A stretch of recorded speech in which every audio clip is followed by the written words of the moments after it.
I'm Kevin Rohling. I'm a forestry research technician with University of Illinois Extension Forestry, working out of the Dixon Springs Agricultural Center in Simpson, Illinois. So just an outline of what we're going to talk about today. We're going to go over what is a natural area, a brief history of natural areas protection, natural areas programs in Illinois, natural areas designations within the Shawnee National Forest, and then we'll go into examples of select natural areas and talk about some of the features and options for visiting.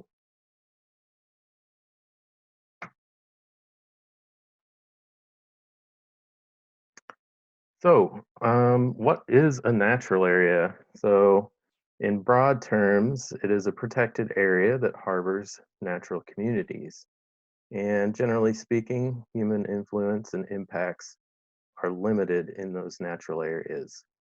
And there are some exceptions, of course. One of the main ones that we'll be talking about today is recreational use. And in most cases, that is sort of a lower disturbance type of use that still allows natural communities to exist and persist. With higher use, though, even hiking and those sorts of things can have negative impacts on natural communities within natural areas. And then also there are other exceptions for habitat management, for example. So there may be controlled burns and things of that nature within natural areas. But for the most part, it's an area that's mostly left to its own devices. Now, the quality of natural areas varies significantly. So not every park or preserve qualifies for a higher level of protection. And in this case, what I mean is legal protection from uses other than natural areas. So the highest quality natural areas often are home to rare species, rare natural communities, or other significant features or resources. And those types of areas might be protected with even greater limitations on allowable uses. So, for example, you think about Giant City State Park. A lot of you might be familiar with that park. And largely speaking, it is a natural area, but within that natural area, you also have developed areas such as the Giant City Lodge, several shelter areas for picnicking, those sorts of things. But then within Giant City State Park, there's actually a special designation as a state nature preserve, the Fern Rocks Nature Preserve. So that portion of Giant City State Park has a higher level of protection than the rest of the park because it has significant um, rare plant species in particular. So early on, uh, land protection was mostly targeted towards developing recreation areas for human use. So a couple of sites that I'm going to mention today actually were established with the Civilian Conservation Corps, helping to build up sort of developed use areas for people to go out and enjoy things like uh, reservoirs, so people could use the dammed lakes for water recreation, for example. But around the 50s or 60s, the idea of protecting nature for nature's sake and for protecting natural areas for future generations really came into its own. And that was in no small part thanks to a guy named George Fell and his wife Barbara from Rockford, Illinois, originally. And there's a recent biography that came out about the Fells and George in particular called Force of Nature. And it really goes into great detail about the efforts that George and Barbara put into developing natural areas protections um, in Illinois and across the nation. And it's a fairly extensive history, and I'm not going to go into great detail. But George and Barbara went to Washington, D.C. to first help form the Nature Conservancy, and he was one of the original leaders of that organization.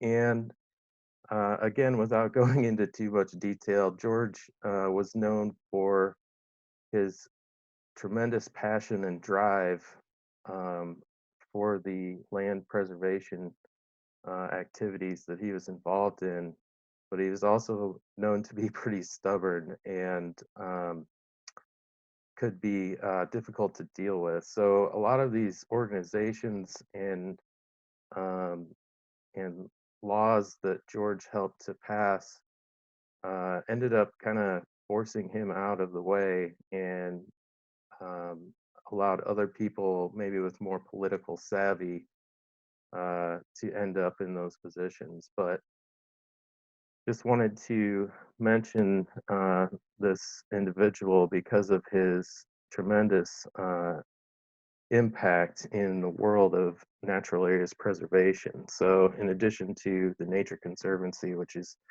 now probably the largest global land management nonprofit, uh, he also came back to Illinois after that effort and started the Natural Land Institute, helped pass the Illinois Natural Areas Preservation Act, which led to the Illinois Nature Preserves Commission formation, the Illinois Natural Areas Inventory, which was the first um, effort at really systematically looking across the state for high quality natural areas and documenting those so that we can better protect what we have here in the state. And that really turned into a model for a lot of adjacent states and other states across the country that ended up creating similar systems. So, really pretty interesting character, and I recommend the book. There'll be a reference to that at the end.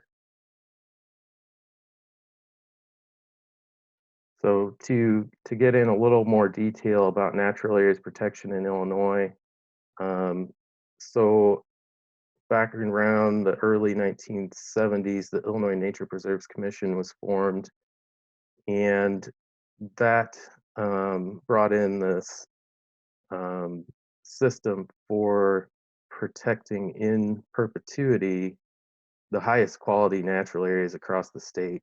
So you may have seen those little white triangles at certain sites across the state, and that's generally the boundary of an Illinois nature preserve. And so Illinois nature preserves can be owned by pretty much anyone. So a lot of them are owned by the state government, but also some are owned by private land trusts and private individuals and families. So access to those sites is dependent on ownership. And I mentioned the Illinois Natural Areas Inventory. The two are pretty well linked. So through the Illinois Natural Areas Inventory, professionals were able to go out and categorize sites based on the quality and um, the species that were present in these higher quality sites. So if a site had rare species or rare natural communities, that made it more likely to be eligible for this greater level of legal protection as a nature preserve. So around the same time in the 1970s, George Fell and those involved in the Illinois Nature Preserves Commission approached the Shawnee National Forest because a lot of their sites that they had been examining through the natural areas inventory were found within the Shawnee National Forest. And it was decided because the Shawnee National Forest is a federal agency that the Illinois Nature Preserves law could not apply because of the federal laws superseding state law. So the Shawnee National Forest was not deaf to these concerns of protecting these highest quality areas. So instead of putting these high quality areas into the Illinois Nature Preserve system, they created their own system for higher levels of protection. So what they came up with was characterizing these sites as natural areas, and there are several categories of these protected natural areas within the Shawnee National Forest. So within the Shawnee, there are about 80 areas across the forest that are in some sort of natural area protection program, and that includes about 7,000 acres of the approximately 230,000 across the entirety of the Shawnee. So these areas are said to be protected in natural condition. They contain unique ecosystems or ecological features, rare or sensitive species in their habitat, and or high quality examples of widespread ecosystems. And some of the sort of subtitles for these natural areas could be ecological, zoological, botanical, geological, and research natural areas. And in addition to these protected natural areas, I also threw in the designation of a wilderness area. So Shawnee has, I believe it's 7 wilderness areas, which covers about 30,000 acres or about 10% of the Shawnee National Forest. And those wilderness areas, although portions of them are not as high quality as others, they are protected under a higher level of protection, and the uses there are limited. For example, you can't use motorized equipment. So even when the field crews go out and do trail maintenance, they have to use like handheld crosscut saws and things of that nature. And in addition, there are several wild and scenic river candidate streams within the Shawnee National Forest. We're not going to get in too deep with those at all today, but I did want to mention because that is just another type of additional protection that you might find on areas within the Shawnee.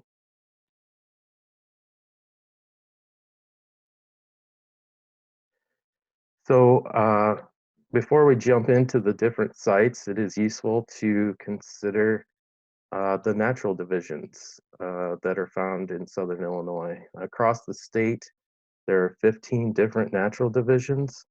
And what these natural divisions are is basically areas that are more or less similar in the types of terrain and habitat that are available within these divisions.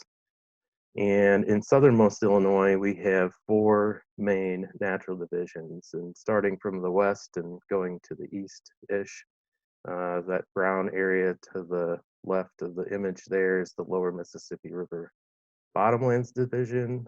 And then we have next to it in purple, the Ozark Division, which is pretty interesting. Um, there's a portion of the Ozarks that extends into Missouri and Arkansas. Part of it was cut off by the Mississippi River, and we have some Illinois Ozarks. And then we also have a large, probably the largest division in southernmost Illinois, the Shawnee Hills. And that's the large blue patch there in the image. And that's where most of our iconic parks are that people might think about when they think of southernmost Illinois. And then finally, we also have a small section of the coastal plain there in green from the very southernmost tip.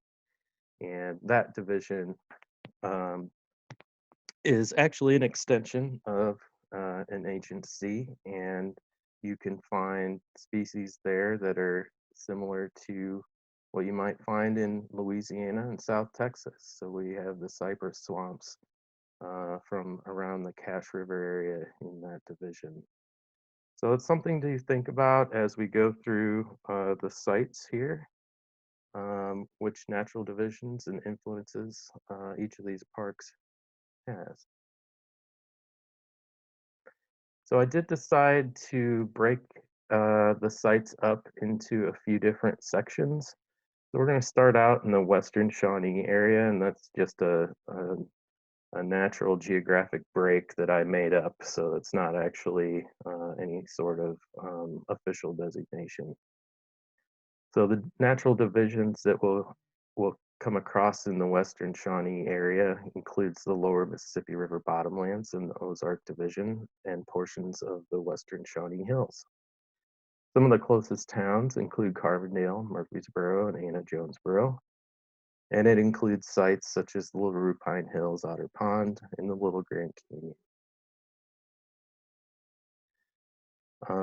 So another map that I wanted to show here before we dive in, this shows an area of southernmost Illinois. The brown in this area is actual land owned by the Shawnee National Forest.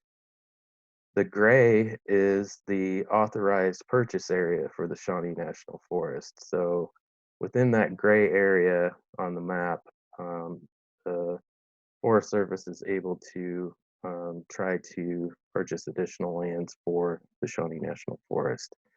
But this, and then the yellow are the natural areas, those really small dots in most cases. So it just goes to show you how fragmented the land is that's part of Shawnee National Forest. If you look at all those little tiny brown splotches, and then the highest quality natural areas are much reduced and are those smaller dots that you see across the map there. So the first one we're going to talk about is the LaRue Pine Hills Otter Pond Ecological Area. It's also designated as a research natural area and a national natural landmark.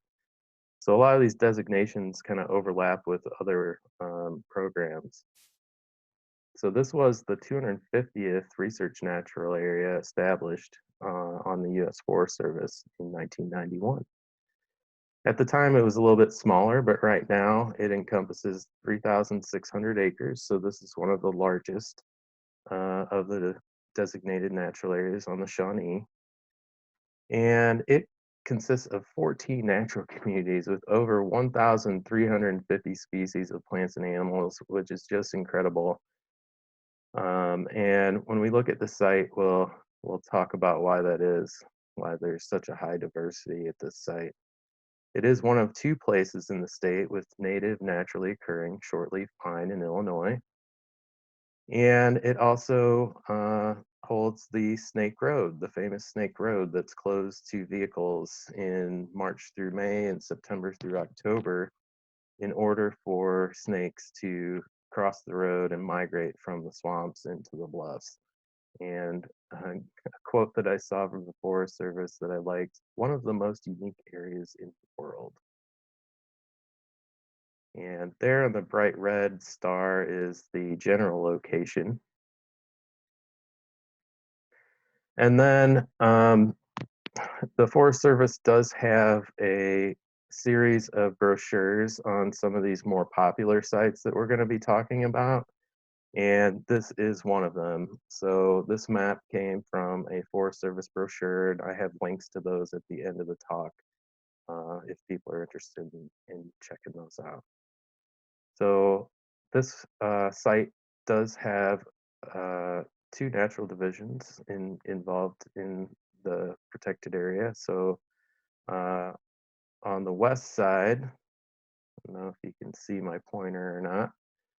This is part of the Mississippi floodplain and the Big Muddy River floodplain that kind of combined in this area. And so those are swamplands and wetlands. And then just to the east on the right are part of the Illinois Ozarks and some really tall hills. And where the swamp meets the hills, the erosion action has created vertical cliffs, so very dramatic cliffs. This site has a campground on the south end at Pine Hills Campground, and there are 3 official trailheads plus the Snake Road options. So in the north, we have the Inspiration Point trailhead. It's a fairly small trail and the Godwin Trailhead, which links up to other Forest Service trails, and you can make that quite an adventure. It's along the River to River Trail as well, which stretches from the Mississippi to the Ohio River.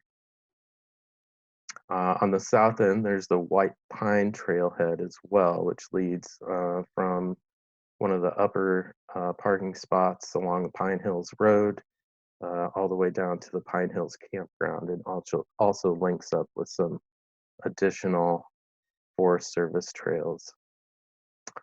And during the seasons when Snake Road is closed, you are not able to drive through the Snake Road area, of course, but you'd be able to park on either the north or south end and walk the length of the road. With that, we'll go through a couple of pictures of things you might see here at LaRue Pine Hills. So this image is from one of the lookout points on the Pine Hills Road. And if you're not into hiking or not capable of hiking, just driving the Pine Hills Road is really pretty cool. And driving along the Big Muddy Levee Road, you get to see quite a bit, even from those roads. Here's an image from Big Muddy Levee, looking back towards the Pine Hill cliff. And some images from the base of the cliff there, looking out into the swamplands. And you can see here the swamp leads right up to the cliff in some areas. There's an abundance of spring wildflowers here too. So in addition to the Snake Road wildlife, the spring wildflowers are just tremendous. And it wouldn't be discussion of Snake Road without some snake pictures. Black rat and a cottonmouth on the right. A banded water snake. And a lot of butterflies, of course. With all those wildflowers, there are a lot of there's quite a significant butterfly diversity that you could find along Snake Road and other parts of Pine Hills.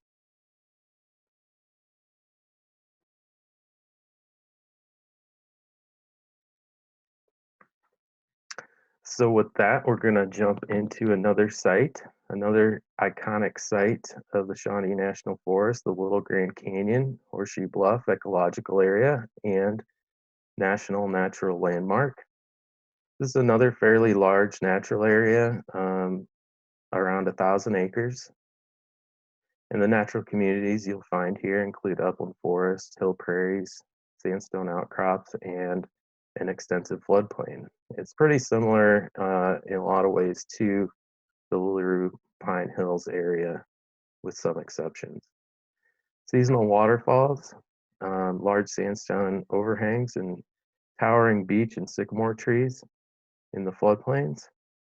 And this image here on the right shows you there's a couple areas of the main trail that lead through these narrow canyons. They're almost slot canyons, something you might see more similar areas out west.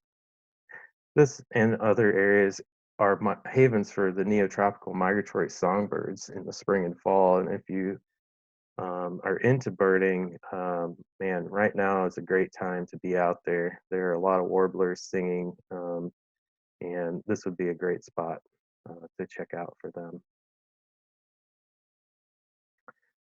So a lot fewer options available here at the Little Grand Canyon. There's essentially one main trail, but from the parking area, you can do the entire trail as a loop, or their brochure, the Forest Service brochure, suggests if you're not interested in climbing all the way down into the canyon, you can go to one of the main lookouts there on the east or west, and then just backtrack away back out of those. It'll be a little less strenuous than having to go all the way down into the canyon.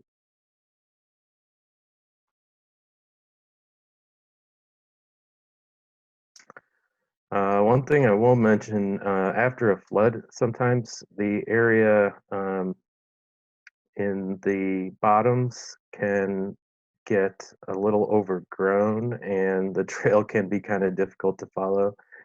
Um, I imagine it's all right now, but when there's high water, sometimes it's impassable and it can be difficult to navigate.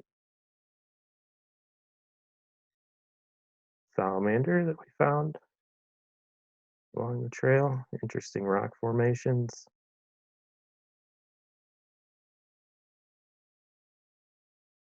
really great overlooks.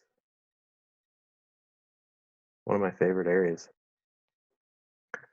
With that, we're gonna kind of jump into another area, Bulge Hole Ecological Area. So this is not no longer really on the west side, but it's not really on the east side either. It's kind of right in the middle. There's not a whole lot of the national forest, Shawnee National Forest, in the central part of southern Illinois. But this and a few others are in there, and it's I've sometimes heard it referred to as kind of the Dutchman area. So around Dutchman Lake, north of Vienna, um, south of Goreville. Um, so the Bulge Hole ecological area is a smaller natural area. It's around 78 acres.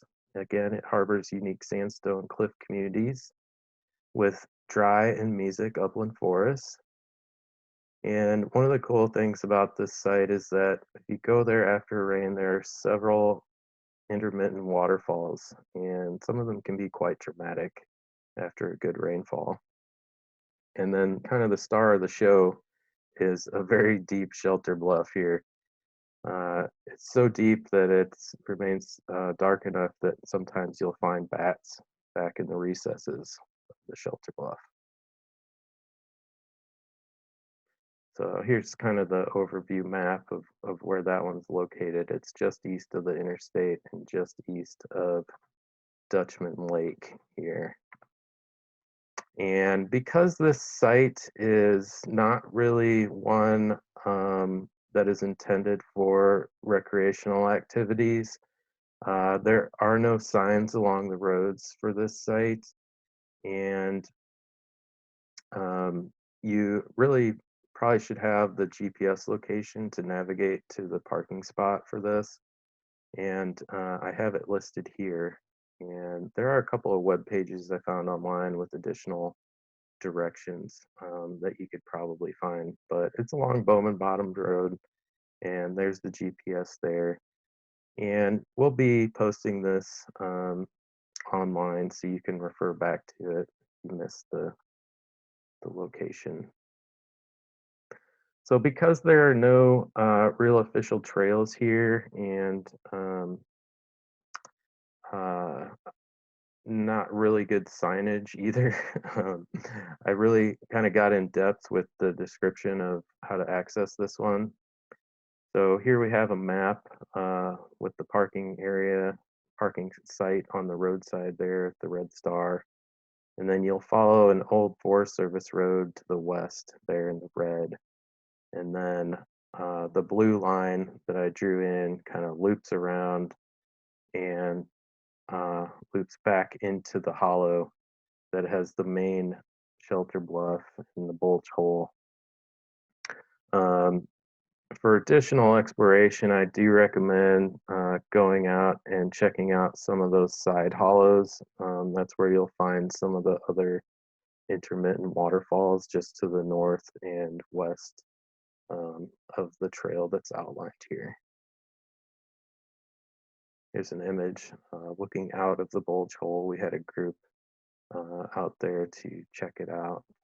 Um, some Forest Service representatives as well.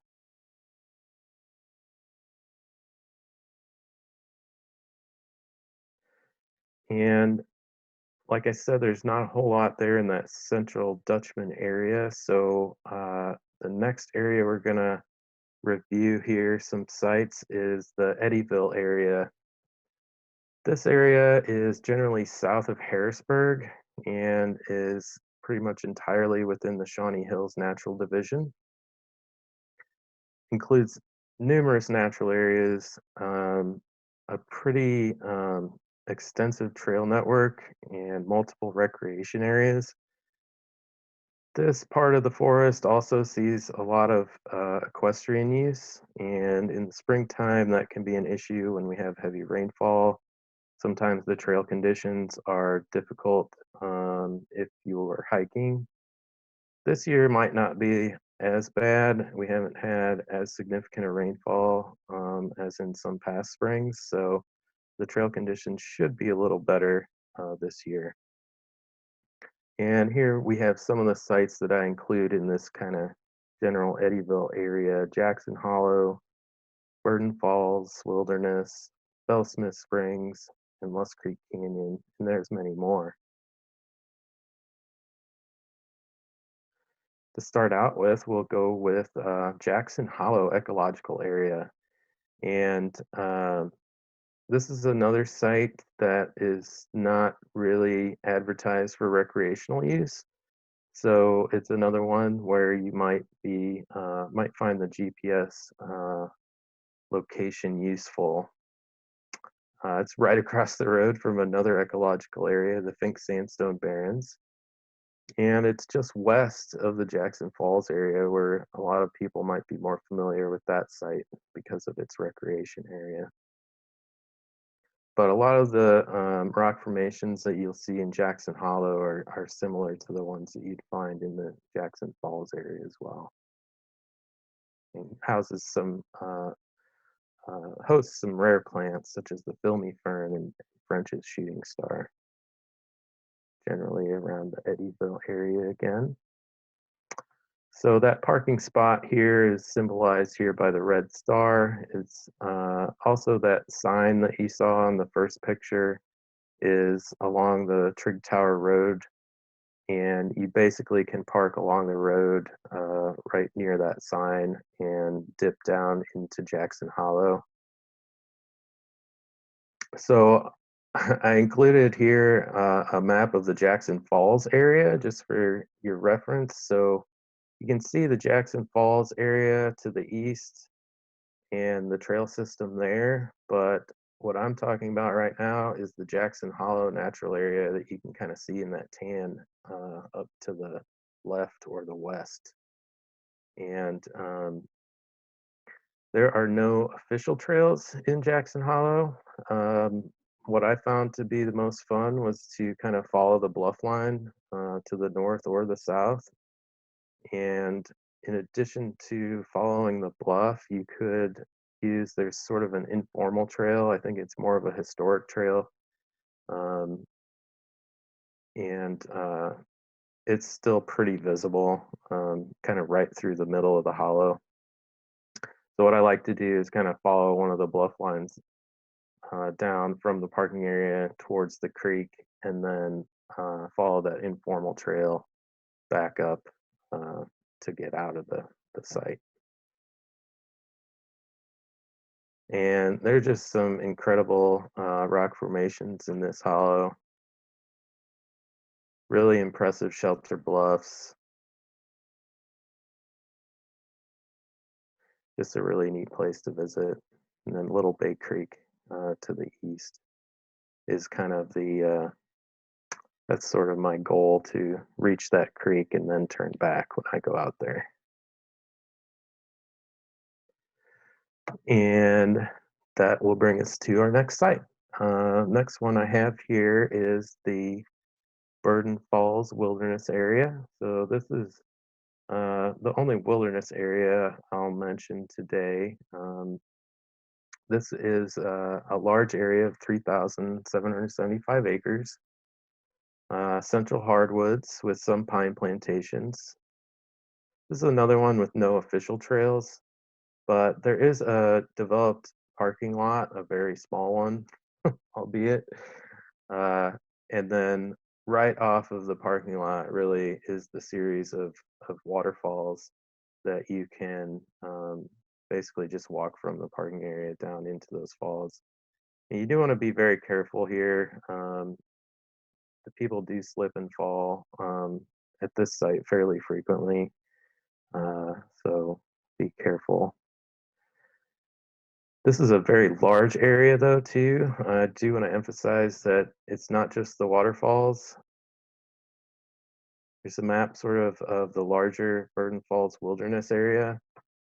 And you can see the Burden Falls noted here on the south side along the road.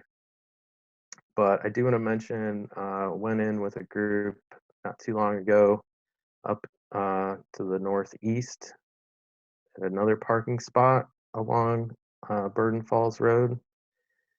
And you can kind of hike in. There's an old road here that you can follow up into kind of this Bill Hill Hollow, kind of in the northeast, with really neat rock formations and plants that you don't find very commonly elsewhere. This was another thing we came across at the time. We were with a Forest Service representative, so we got to see. This is an old coal mine shaft where the coal seam had extended out to ground level, and so the earliest coal miners would find these seams and just be able to go right into the earth there and chip it out. It's pretty neat. Um, there on the right too is an old well from an old home site. You'll come across those in a lot of places throughout the Shawnee. When they first formed the Shawnee, it was really these a lot of old farmhouse sites that had been kind of run down, and so you do want to watch out for those old wells. Um, some of them are not visible until you come right up on them. Here's a couple images of what I mentioned earlier, the Buzzard's Roost, their rock formation in the Bill Hill Hollow, and then a image of the Panadifid spleenwort, one of the rare plants that you might come across there in the Burden Falls Wilderness. Couple of pics of the falls there. These are probably not the best pictures I've seen of Burden Falls, but it does give you an idea. The last drop is a good, I don't know, probably around 40 or 50 feet drop, and can be quite dramatic when there's a good rainfall. Up next, we have probably my favorite site on the Shawnee National Forest, the Bellsmith Springs Ecological Area, which again has several designations in addition to the ecological area. It's also a recreation area and a national natural landmark. If you haven't heard, this is one of the sites that the Forest Service has chosen to close portions of. So not the whole place. You can still go to, there's a access point at the Hunter's Branch, I believe, is still open. But the main parking area, I believe, is closed due to the COVID-19 epidemic. But at some point, it will all be back open, and even now, I believe you can still access it from that one area. So this site consists of several areas with clear rocky streams, scenic canyons, high sandstone cliffs, and quite a variety of unique vegetation. There's a fairly extensive trail system at this site. Has 8 miles of interconnected trails. When I first started coming here, I thought I had seen them all, and ended up on a different trail and realized that I had only seen a small portion of it. So there's always something new to see. It seems like when you go to this site, lots of different strange rock formations with fun names, and also home to Illinois' largest natural arch. And again, great bird watching in the spring migration period, which we're in right now. Again, just kind of in that general Eddyville area. And here's a map of the excuse me, of the site with the trail system. So here you can kind of see the Hunting Branch trailhead is the one that I believe is still open, and the main area kind of up here in the center part is the portion that I believe is closed. Excuse me. Um, so yeah, there's a lot of options here for visiting and exploring, and it's one that I go back to time and time again. A couple of fun pictures here. The image on the left is a ground skink. That's about how big they get. That might be a young one, but they don't get much larger than that at maturity. And then on the image on the right, there are iron rungs built into the side of the cliff near the natural arch so that you can climb up to the top of the cliff and walk over the natural arch, which is pretty cool. Those were put in by the CCC back in the 1930s. Still pretty solid though. um, There's a couple of pictures of the natural arch. It's almost an extension of the bluff line there, but you can see it is separate with a decent sized tree growing up between the bluff and the arch. This is kind of the western side of the trail system along the Hunting Branch. It's almost like a shut-ins area. Really dramatic scenery. A couple of the critters you might come across out there.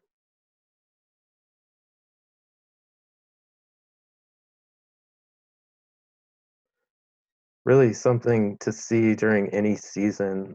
Fall is very beautiful, as you see in the picture there, with the leaves starting to turn. Wintertime brings icicles on the sides of the cliffs, and it's really fun to see the change of the seasons at this site. With that, we'll jump into another one, the Millstone Bluff Archaeological Area. It's a relatively small site, and it's specific to the archaeological resources that are found there. And there are a couple of different eras. The Mississippian peoples built homes and carved religious symbols into the stones and buried their dead in stone box graves that can still be found. There are about 26 houses, they believe, and there's also a later period um, that the site was occupied by the late woodland people, um, and from that era, they believe there were some of the famous stone forts built at this site as well. And really, the main thing here, in addition to just the general significance, is the petroglyphs. There's some pretty incredible ones here. It's a fun little trail just off 147, kind of east of Vienna. And Millstone Bluff itself is kind of interesting geologically. You can kind of tell from this map image with the topography that it rises above sort of a lowland area and is pretty dramatic to view from afar as well. And this is the recreation map that shows this short trail that leads up and loops around the top of the bluff. And an image of one of the better petroglyphs here. I will say the timing of your visit can make a big difference in how well you can see the petroglyphs. I went not too long ago in the middle of the day, and it was kind of harder to see the outline of the petroglyphs because the sun was coming straight down on them. So maybe earlier or later in the day might be a better time to visit. Another popular site here, Lost Creek Canyon Ecological Area. This is another of the larger areas. Also a wilderness area, National Natural Landmark, and has a lot of adjacent protected lands as well. The most popular trail perhaps is the Indian Kitchen Trail. It goes about 7 miles round trip, and sections of it are again heavily used by equestrians, which can sometimes be an issue for trail conditions.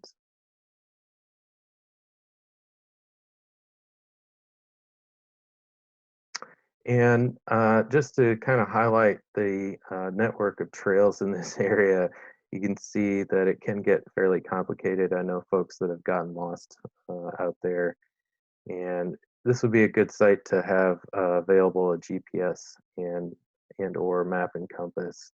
But the main trail is the Indian Kitchen Trail that's just east of Eddyville here.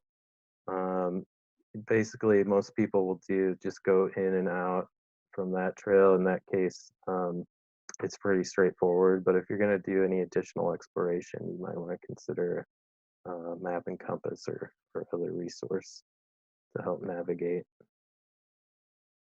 And I realize I'm starting to get closer to the end and I've got a ways to go. So I'm going to kind of go through these a little faster. So this was a periodical cicadas we came across back in 2011. The next emergence then will be in 2024, which is pretty exciting. Pretty neat looking creatures there. The Lost Creek Canyon is just a very dramatic sight. So with that, we're going to go a little bit farther east and get into some sites that are less well known, apart perhaps from Pounds Hollow. We'll also talk a little bit about Panther Hollow and Cretaceous Hills. Pounds Hollow is a fairly popular site, also includes the Rimrock National Recreation Trail. Again, descends a tall cliff face by a staircase through a narrow pathway. Hosts a variety of natural communities and interesting geological features as well.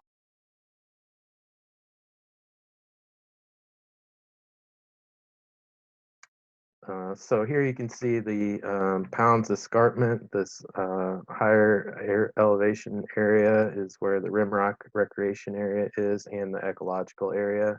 But then just to the northeast is the Pounds Hollow Lake I mentioned earlier, is built by the CCC, along with some recreational facilities just there nearby.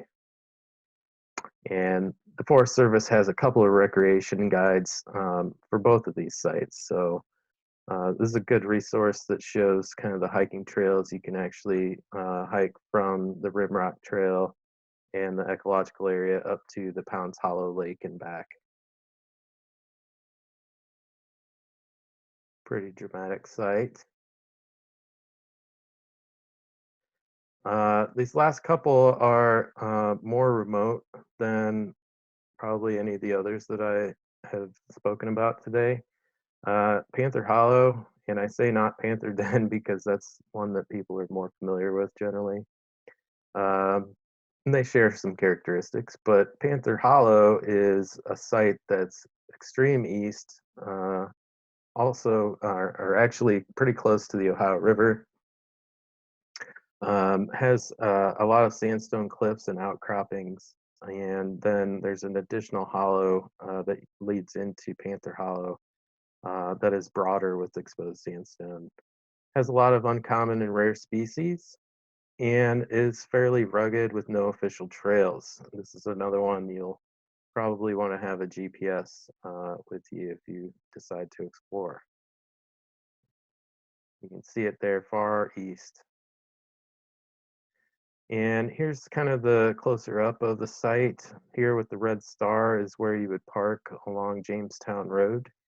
And then you can follow an old Forest Service road to the north a little ways. Here it's marked as 172A, but then it sort of dead ends on a hilltop, and you'll have to kind of follow that ridge line to the north and then double back into the Panther Hollow to kind of explore inside the hollow or go up into the Buckhart Hollow.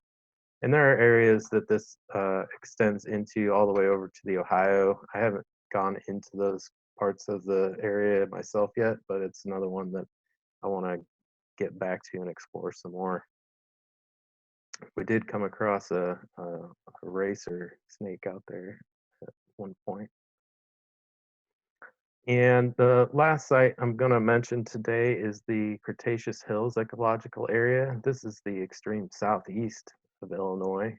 It's an area of low gravel hills and has really unique vegetative communities. It has these acid seep springs that support just really interesting rare plants. So the groundwater percolates through these gravel hills and flows to the surface where it meets the underlying sandstone bedrock.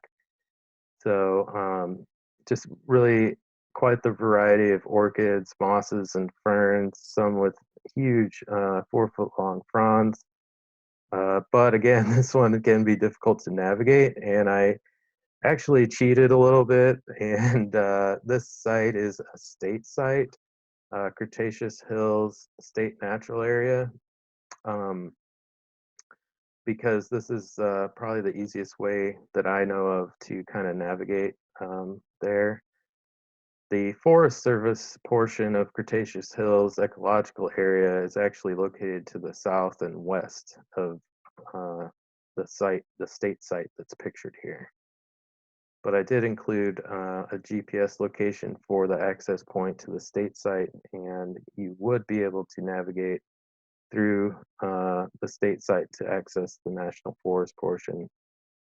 There are some other Forest Service roads. I know that you can get used to get in there, but they're pretty rugged themselves, and you'd need a four-wheel drive vehicle. Some of the images of the communities that you could find out there. So with that in mind, I did want to mention the Avenza Maps app. For those of you who are interested in exploring, especially off trail, I highly recommend this application. This is a free phone app that uses georeferenced PDF maps, and it's available on Apple and Android. And what's really neat is a few years back, the Shawnee National Forest created a series of maps, first for the River to River Trail, but now they have the entirety of the Shawnee National Forest area available in this map package. You can upload the PDF map for the area you're interested in exploring, and it will show your location on the topographic map on your phone. So it's really, really neat resource for being able to navigate in some of these remote areas. And I mentioned here some of these references. I'm going to flip through these. You can always go back and refer to them from the recording, because I want to get to a couple of questions if I can. And just to mention again that these are special places with sensitive resources to try to tread lightly, stay on trails where there are trails in existence, and try not to disturb too much when you go out to these places. And just to mention, be careful with your navigation and just be knowledgeable. There may not be cell service in some of these areas. And for safety, bring a friend or visit with a group. There's a lot of groups that do guided hikes in areas such as this.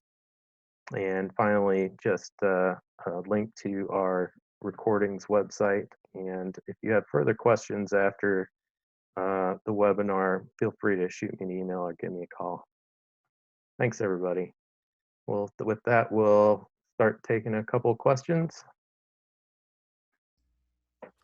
All right, thanks, Kevin. We already have quite a few questions coming in during your talk. I'll pick some out since we do have a limited time here. One was, are there any good books you would recommend with guides and maps to this area? That's a good question. I can't think of any that are specific. I'm probably just not that familiar. The River to River Trail Guide is a good one for people who are interested in backpacking on the River to River Trail. And that's available from the River to River Trail Society online. Other than that, I can't think. There probably are. I just can't think of any. All right. Another good question was specifically about the sites you talked about that had no official trails, and people wanted to know kind of how to deal with that. Do you just cut through and go on your own? And they wondered about risk to damaging protected species. That's a great question. So I guess generally when I enter those areas, you kind of have an idea of where you might find sensitive species. So in a lot of those cases where you have the sandstone bluffs and rock outcroppings, it's going to be in and along those cliff tops and below the cliffs and in the rocks on the cliffside. So just paying attention, trying not to step on anything that looks sensitive, such as the mosses and lichens and such on the cliff tops. Doing your best to avoid those areas kind of right along the edge of the cliff where you might find like French's shooting star and filmy fern and things like that. And in a lot of these cases, even though there are not official trails, there are unofficial trails, quote unquote, that people have walked before. And in a lot of cases, they are apparent. So I would try to use those as much as possible just because they're probably already disturbed. Um, and yeah, I mean, I guess in using the navigation apps or GPS, just so you avoid getting lost out there. I know I've had some incidents in the past when I myself have gotten lost. So it's it's easy to do, and you think it's not going to happen to you, but sometimes it can. And using GPS or an app can get you out of a sticky situation. All right, good deal. Somebody asked if they should pack a boot brush with them to stop invasive species threat spread. I'd say that's a good idea. You know, it really depends on the site, but definitely there's been instances where you come into a patch of, let's say, for example, Japanese chafflower, and that's one of the species that kind of clings to your clothing. I will do my best to kind of brush those invasive plant seeds off. That might be the case for a boot brush in areas where you have something like garlic mustard or Japanese stiltgrass in an area and you know it's not all the way up and down the trail that you came in. Um, that would be smart to bring along a boot brush. I know a lot of people aren't going to do it. In a lot of cases, um, those species have been spread all along some of those trails, and it's not going to make as much difference. But that's probably a level of knowledge that you have to either be familiar with it, or if you're not, it's probably not going to make that much difference. Alrighty, I think we have time for one more. And this was a question, I think, in relation when you're talking about Avenza Maps, and people were asked, somebody asked, is cell phone reception reliable? And can you speak to that in terms of how that, if that's needed with Avenza Maps? Yeah, that's a great question. So Avenza Maps is designed to be used without service, but with a caveat. So you have to download the PDF map while you have service of some sort or Wi-Fi, and make sure that that PDF is on your phone. Once you have that on your phone, then you can travel to areas where you don't have cell service or Wi-Fi, and it'll still use the GPS that's embedded in your device uh, to locate you on the map on your device. So you don't need it once you're out there, as long as you have that PDF downloaded for your site. Alrighty, great. We had other questions coming in, but I know it's 11, so I think we'll cut them off there, and people can just email you if they have other particular questions, right? Yeah, that'd be fine. Thanks for coming out, everybody.